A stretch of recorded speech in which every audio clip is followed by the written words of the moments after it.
typical amnesic patient has lost hippocampal function.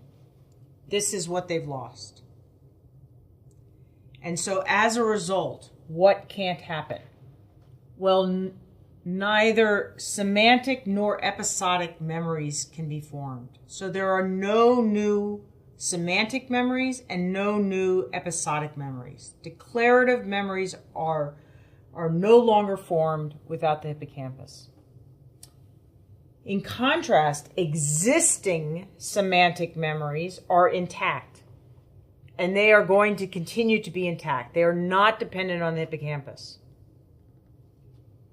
The problem comes, the wrinkle comes with the episodic memories. So the recalling of episodic memories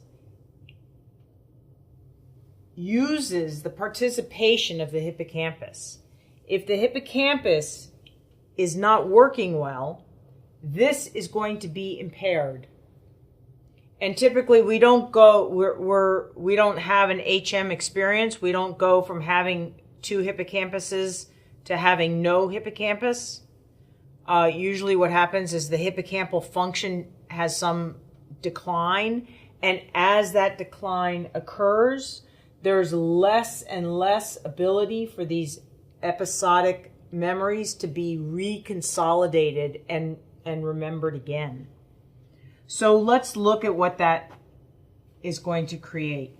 From one moment in time, if a person is amnesic, what we just said is that they can't form any new declarative memories. So their ability to form anterograde memories is 0 for both semantic memories and for episodic memories. If we go in the other direction, stuff that we already learned, well, for semantic memories, if without the hippocampus, we're good to go. It's stored off in the neocortex, so we're going to retain all that semantic information. Episodic information, autobiographical information, that's a different story.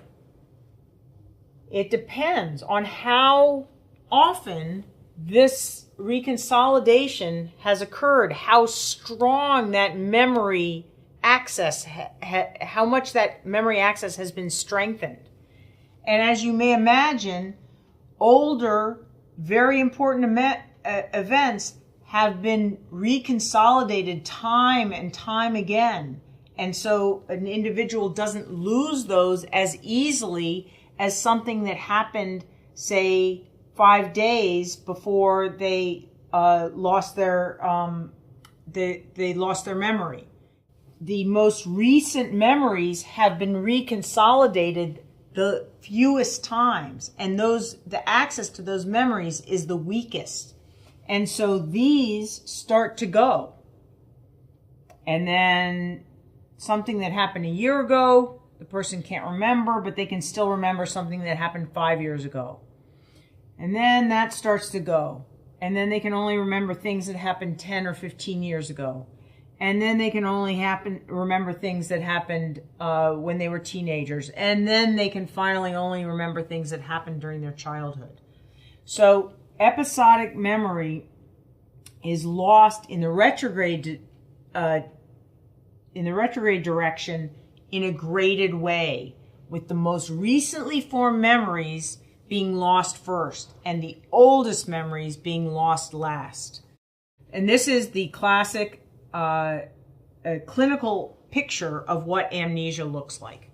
I will say that I recently was dissecting brains with the medical students, and we came across a brain that had almost no hippocampus. And seeing that just really produced a huge emotional reaction in me, because when I look at that, I realize that associated with that is a lot of angst on the part of the individual who lost, in this case it was a female, so who lost her memory, but also all those around her. Losing the memory is a very confusing experience for the person who loses their memory, and it's a very challenging and at times frustrating and at times just devastatingly sad event for those around the person. So amnesia and the problems with Alzheimer's, which is probably the biggest cause these days of amnesia, are big. These are big problems. These have a lot of effect on people's lives, and hopefully in the future we can make some headway in helping people out with this.